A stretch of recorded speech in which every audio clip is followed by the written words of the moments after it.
It's a game changer. I think it's like the most game changing decision I've made for my business yet. Like, it's huge.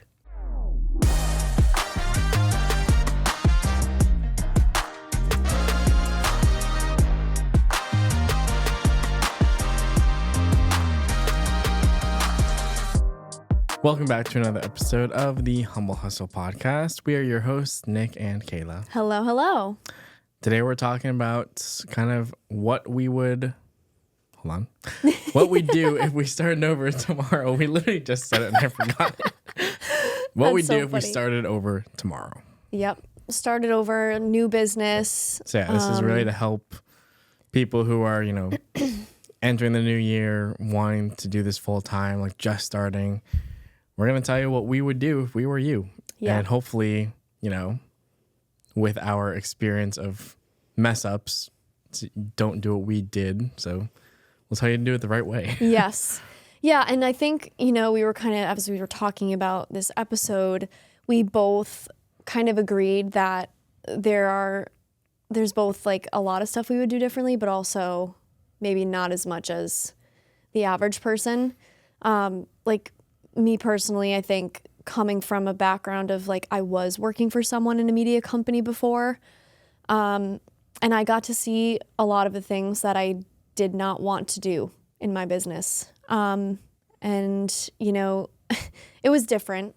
Like obviously it was a team of people and I'm really just one person as of right now. And at the time I obviously had no intention of starting my own business. So I didn't necessarily know what I was experiencing and what I was like kind of looking for.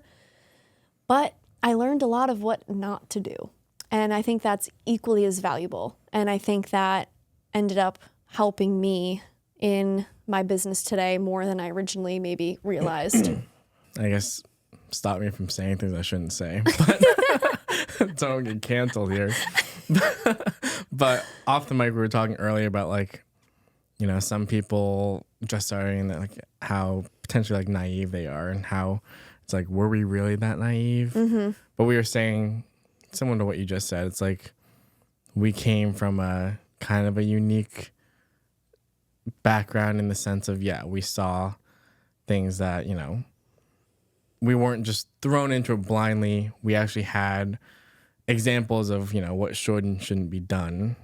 Whereas some people we know are just kind of going blindly. And they're kind of very naive to the whole thing. Right. No expectations. I don't really know what's better or worse, whether you're diving into a business and trying to start one right out of college, or you worked for someone before and you're now trying to go off on your own.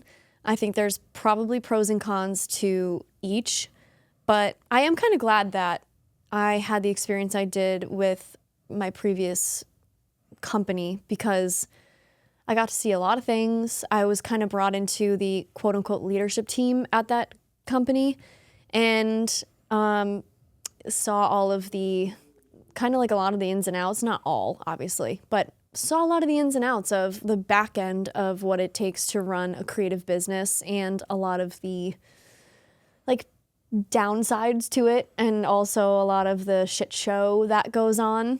But I also, once I did decide I was going to break off on my own and start my own business, I was like, okay, I am not going to be doing XYZ when I have my business. If I have a team one day, I know I want to do this and not that. So right. Honestly, it was kind of a great experience for me to have. Even, going into having great bosses. Like I had great bosses that weren't in the media industry. And you can still learn things from people who aren't necessarily in your industry, Yeah, I don't think I've ever had a really great boss. Mm-hmm. But even I've had like a high school or college job. Yeah, even back then, never a great boss. Interesting. Okay. It was always just stupid high school job just for money. Yeah. Didn't care about the job that much. Mm-hmm. But I will say I did have good mentors.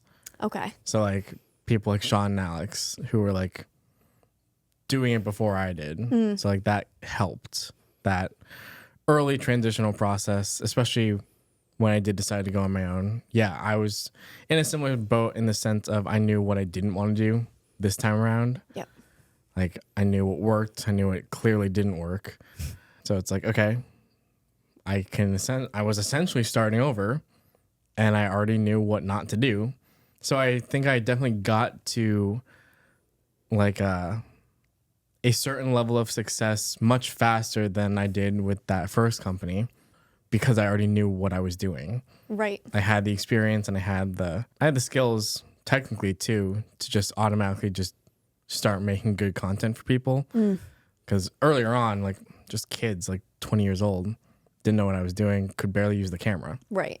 So that at that point, I was like, okay, now that I have the experience, I know what not to do. I was able to grow this relatively quickly. I guess the difference for you and what I wanted to ask you was if you could start over, would you do it alone or would you try going in with like some form of partner? Because like personally, I've always been very partner oriented. I just don't like working alone. Even though like, yeah, primarily, and we kind of push this topic down the road, but primarily, yes, I'm alone doing all this like computer work and stuff like that. But when it comes to actually running the business on shoots, I've always liked having people with me, which is why I brought Luke on as quickly as I did. I just like having some form of partner, even though he's not like an owner. He basically is like the second in command type of person. So that's just how I operate. But I know you've never had that. But if you were to start over, would you want that? That's a good question. I almost think that because of my experience at that company, I would say no. And maybe this is a little bit of PTSD coming in, but Bit of scarring. the people I worked with, you know, and it wasn't a big company, but we had an office. Right. And there were a couple times where we would be sitting in the other room, and the three bosses would be in the, like, you know, the owner's office, just arguing and like yelling at each other.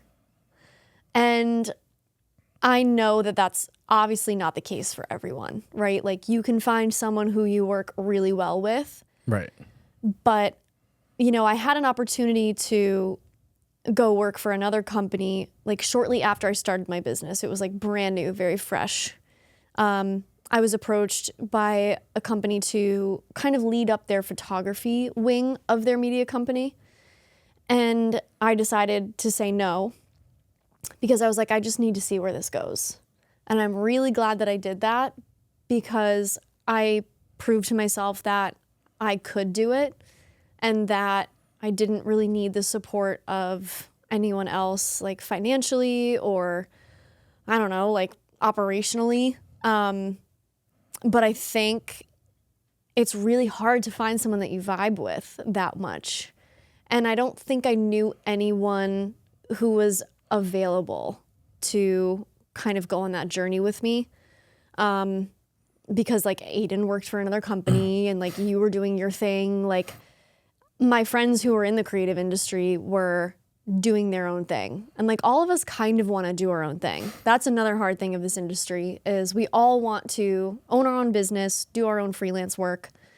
So it's hard to find someone to jump on board and be like, yeah, I want to support your business. Like, let's do this together. Let's grow this together. If that wasn't a factor though, like say all of us were available, would then like you would want that?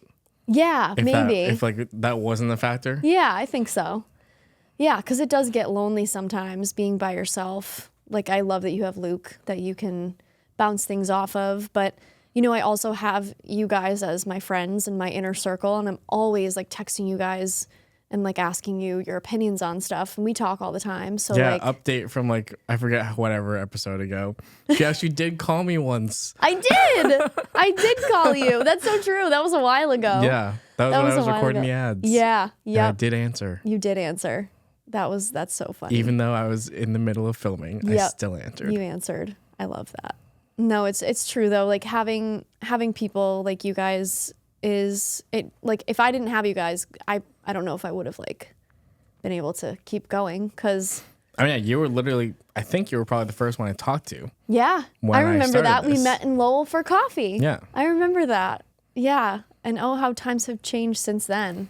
Man, that seems like a different lifetime ago. It does. Yeah, so many ups and downs since then. And like you and I, obviously, we met on a job that we were both like helping on for different That was like 5 or 6 that years was ago. so long ago. That was so long ago. But like, I never would have expected us to reconnect in the way that we did and like get as close and start a podcast together. Nevertheless, like that. So that's one of the cool things about this job and like having your own thing is you do get to make those kinds of connections. But yeah, I guess to your point, I would say if it were possible, I probably would.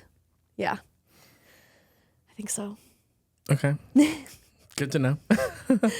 Yeah, it's just, different journeys and all that. But yeah, there's a couple things that we both kind of had talked about off the mic of like what we would do differently. And I think, in the beginning when I was starting, I have a frog in my throat. When I was starting, I kind of did a lot of like local outreach, like small businesses. I started very, very small. Family shoots, I've talked about this before. But I think if I had to go back and do it again, I would have kept my outreach more consistent and I would have broadened it a lot. Because when I was starting, I just did like a couple waves of like really big, like cold emails, cold calls, did a lot of that to local businesses, had a spreadsheet, had the whole thing. Yep. And then as I started getting more clients, got more referrals, my network was like kind of opening up. I was taking everything, saying yes to everything. I stopped doing that outreach. And I think that probably limited me in my like scope and like client work and stuff in a way. So I think if I had to go back again, I would just keep doing that outreach to see who I could reach. That's one thing that I like honestly almost wouldn't change because I'm honestly pretty proud of how I kept that up. I guess the only thing I would change was, or I'll say this, it's like from the beginning, I always was trying to kind of skip steps in regards to like, I didn't want to work with like super, super local, like small family things like, oh, like let me do like a family portrait shoot here and there just to get some extra cash. Like I wanted to skip that altogether. And I did. Like I never even tried to hit that little kind of industry of things. But I will say that when I did my cold outreach, at the time I thought I was doing it well. But in reality, I was not as strategic as I should have been. So I guess what I would change is just learning how to be more strategic with the outreach and like the proper wording. Don't just send like, I don't know, blind mass emails, be more strategic about who I'm talking to. Know that like the info at and like contact at emails are probably going to go nowhere. You need to get a hold of real people. Yep. Because I was sending so many emails every day, even like back then, but I was just blindly sending them out to like the first email I could find on their website. And most of the time that led to nothing. Yeah. It takes time to find the right contact person, like an obnoxious amount of time. You have to do some stalking. Yeah. Yeah. But I think like you skipping those like smaller businesses, family shoots and stuff, you had the skills to be able to do that. I was not at a place skill-wise or technical-wise to do that. Like I was still very like beginner to intermediate skill level. Like looking at my first wedding video to my wedding videos now, I'm like, I do think that is something that helped me a lot because coming from, I think it just came from the fact that I was just really into gear. Like I wanted to learn the technical aspects of things, which just helped me be a better actual like shooter with the camera. I guess you could credit a little bit to college. Like I took some film courses, but in reality, that didn't help at all. I would credit mostly like the fact that I just used my camera a lot and like I filmed YouTube videos and like just did it so much that the repetition just made me pretty good. So yeah, I think the skill level I had starting out, on average, I would say it was a little higher than like, your typical amateur person. oh yeah. So I think that did help me to skip a few steps. Yeah. I mean, I think I would argue, I went to school for journalism, but I would probably, if you want to get into this, I would probably tell you, like, you don't have to major in film, right? I mean, No, unless you want to go into absolutely like not. TV or movies or Take directing. business courses, take Yeah. marketing classes. Do business marketing. I mean, journalism was great for me because I think it helped me really be able to tell a good story and gave me a lot of different skill sets with like writing and like covering news. And, you know, I got to take sports photojournalism and like all that kind of stuff. And my extracurriculars, I think, were one of my like most favorite parts of college, doing the newspaper stuff, like all that nerdy Right. stuff that I did. But it made me better. And, you know, the best way to increase your skills is just by doing it. And you did it a lot. You did it a lot. Yeah. Which I mean, I've always paid been off. like ambitious in that sense. Like even now, it's like I still like almost never settle for enough. It's like we have our ads running, and yeah, it can sometimes be overwhelming because we do have a lot of leads.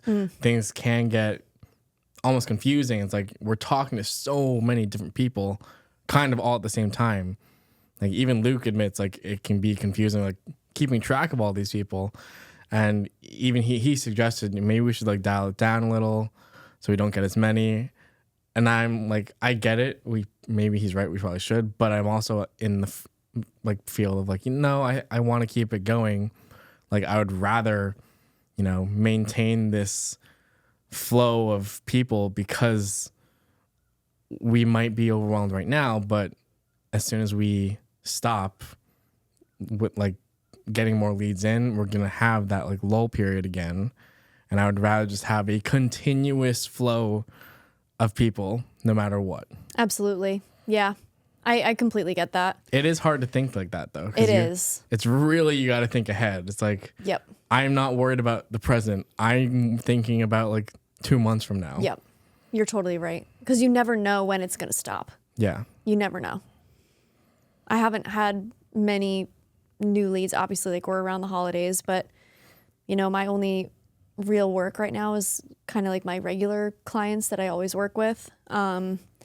So like I have plans next year, like we talked about in a previous episode, to do a lot more outreach and run some ads and do all the things because I don't want to rely on just word of mouth stuff. Like you really can't rely on any one source of anything. Like you have to have multiple sources of like lead generation and all that stuff. And I have been doing a terrible job of that. And that's dangerous. To start out though, like was word of mouth big for you? Like would that be a recommended thing for someone to start out? Like if you started out again, would you do what you did before and like really lean into that or get away from that sooner? I would definitely not rely on it as much as I did. I was in a position where like because I was working by myself, I didn't have like once I got a few clients, I didn't have a ton of time to like necessarily dedicate to doing all that outreach. So I got lucky. Like I want to be very clear about that. I got lucky that I was able to like build that network and get those referrals in the word of mouth because it doesn't work for everyone like that. My circle really showed up for me. I was like, again, just super lucky. So no, I would not depend on that again. I would definitely keep more consistent outreach. I would not do that again. No. Yeah, because referrals and word of mouth is pretty much non-existent for me. Yeah. Like my entire career, I've never really had success with that. Well, and it's partially, do you think it's because you did do a lot of product work in the beginning and like you're not necessarily like you're getting things shipped to you from all over the country. So like communicating that isn't as easy as like for me, I was working with a lot of local businesses in the same region and they were telling their clients about me and like, because like one thing for me when I was working with a small business, like they would tell their clients about me who were having like a birthday party for their kid. And like I would go shoot that. You know what I mean? So like it was a lot of that stuff. I think even though it's not been very long, but the last like month or so in working with some more local businesses, I can already kind of tell that at least I have a feeling word of mouth might actually come into play now. Mm-hmm. Just how they're reacting to working with us, how vocal they've been just to us about it. I'm like, okay, these seem like the type of people that actually might go and talk about us to other people. I love a word of mouth lead because you automatically have that trust established because someone that they know recommended you and they've worked with you before. So it's almost like it breaks down the barrier a little bit quicker and a little bit easier because they know that someone that they know and trust has used you. For sure. And it definitely helps in that way. So I do love a good word of mouth referral. It's very helpful. Going along with that, I probably would have tried to do a little bit more networking, like professional networking in the beginning. Just get myself into a BNI group, get myself into, you know, something like that, a chamber where like I could make more connections easily. This is where I feel like I got lucky. Like in reality, I don't think I did. I'm talking like early on when I like truly was first starting, like 4 or 5 years ago. I don't think I really did much like active networking, but things kind of just fell into my lap. Like to be honest, I don't really know how I got in touch with like Sean. Like Alex, yeah, I mean, I've known him my whole life, so that one was a little easier. But like from those two, I've then like branched off who were all like from like their like tree essentially. Yep. But in reality, I didn't do it like I didn't try to do it. It kind of just happened. Yeah. That's nice. But it's nice when that happens. It is, which is like, again, lucky. I could have done more. I've still never joined a BNI group. I've never been in any official networking group. I think I've been more active about it in my like recent years with Ascend Studios with like I have reached out to people like on Instagram, even Cal. Yeah. You know, like that like type of thing. Some wedding people like Salt and Pine I've tried to get more in touch with and like actually get to know them more. Even when I was in Paul's program, I was like messaging people on there just to, you know, see what was out there. So I think I've been better. Still not in any BNI group or anything, but definitely been better. Could still use some work, but I agree. I think starting from scratch, be active in your networking. But the important thing is to still be genuine. Yes. When you're doing it. Do not just try and pick people's brains for free information. Yeah. Like provide value, be real, like actually try and help them before they help you. Yep. And that will just strengthen the relationship. Right. Yeah. And I will say I'm in a BNI group now. I've been in it for probably 4 or 5 months. And the video seat in that group, it's a hard sell. I've had one person from the group hire me to do photos, and I've had one person in the group hire me to edit a longer version of their wedding video. Why is it a hard sell though? Like I don't know. I figured it wouldn't be that hard. I don't know.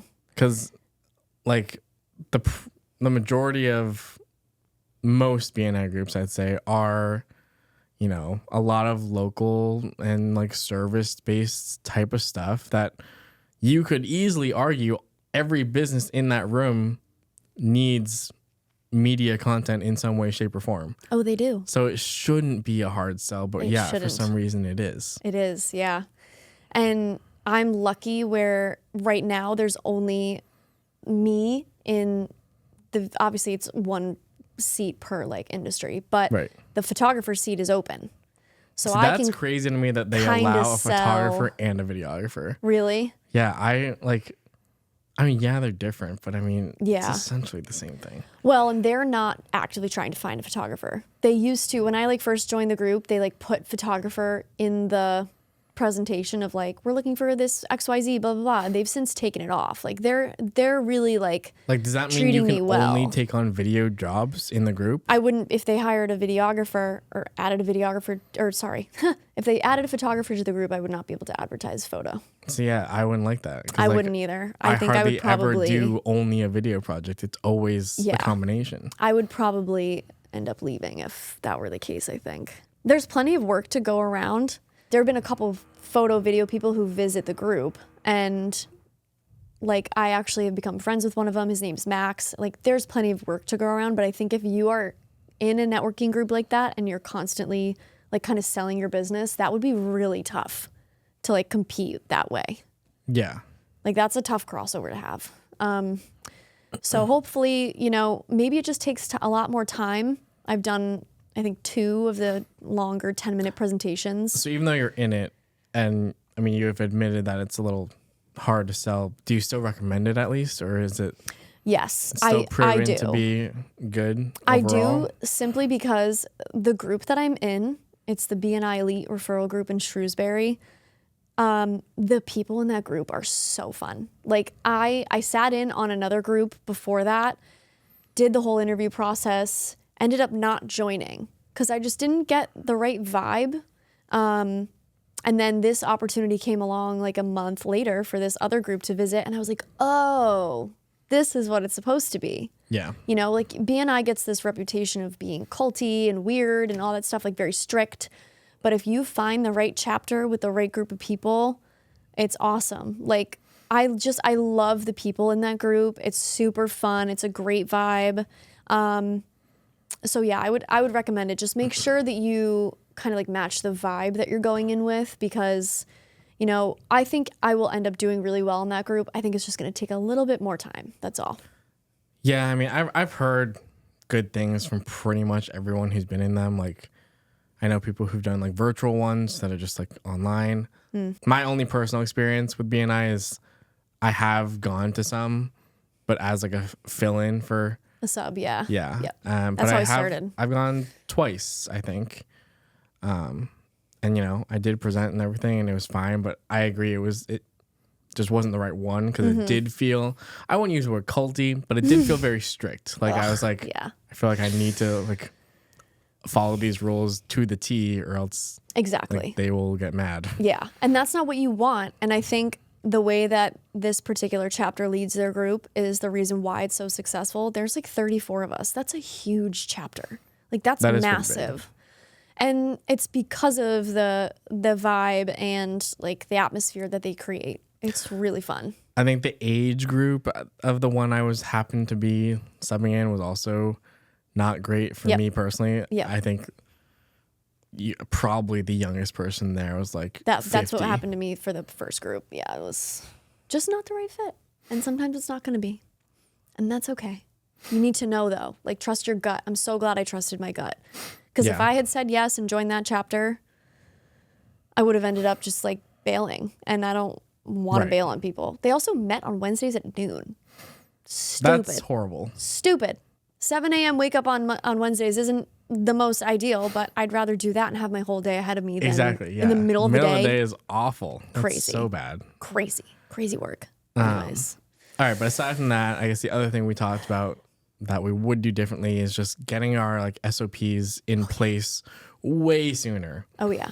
And I mean, we talked about it a few months ago or a few weeks ago when Alex was on the podcast here, but like getting your SOPs in place is truly game changing. Yep. And it's really not something you think about when you're first starting. So I don't blame people who don't do it at the beginning, but man, if you're aware enough to do it, you will set yourself up for success. Yep. Totally agree. Yeah, I was a mess. I had nothing put together. I didn't have like an invoicing system. I didn't have an onboarding process. I didn't have packages. I had nothing. I was also charging hourly. What a mistake. Terrible. Yeah. Yeah. I would have raised my prices a lot sooner too. That's for sure. Yeah, learning how to price properly. I mean, it's going to be the forever ongoing struggle, but Yeah. learning how to manage it better earlier on is, you know, it's going to be key. Yep. Yeah, totally agree. I also would have hired editors a lot sooner. A lot sooner. It's taken so much weight off my shoulders. I can't even explain it. I can't say that just yet, but I'm sure as soon You're as close. I hire one, I'll be like, yep, you were right. Yeah, it's a game changer. I think it's like the most game changing decision I've made for my business yet. Like it's huge. Well, just yesterday I did put out the first job listing, so we'll see. Yeah, you'll be so happy you did. You'll be so happy. I was like super specific. My job listing is super detailed. So I'm like, Good. I purposely made it kind of hard so I only get qualified people. I'm Good. like, all right, let's see who's out here. Yeah, there's a lot of talent out there. Like there were a few people who I ended up saying, you know, wasn't the right fit to that I could have seen doing well, but these other two girls that I hired were just like fucking amazing, like personality wise and skill wise, you know. I like to make sure they're like actually paying like attention to detail oriented. I literally said like, you know, send me like a video introduction. And then at the very, very end, I said also in your video, tell me your favorite color. Ooh. So if they don't say that, I know they didn't read the whole thing. That's a good idea. That's a really good idea. Yeah. So You're I'm gonna sneaky. trick a lot of people and like, no favorite color, automatic rejection. Wow. That's so smart. I love that. Yeah, that's a game changer. Yeah. Editing. Yeah, hopefully in the next couple months, I will be saying that to people. You will. You definitely will. Well, that's kind of what we would do if we had to start over again tomorrow. I hope this was helpful to those of you who are like in that stage. I mean, it's as good a time as any to start. Oh, yeah, it is. You won't regret it, hopefully. It's not too saturated still. I mean, No. people might still say that, but I still disagree. Plenty of work out there. Plenty. Yep.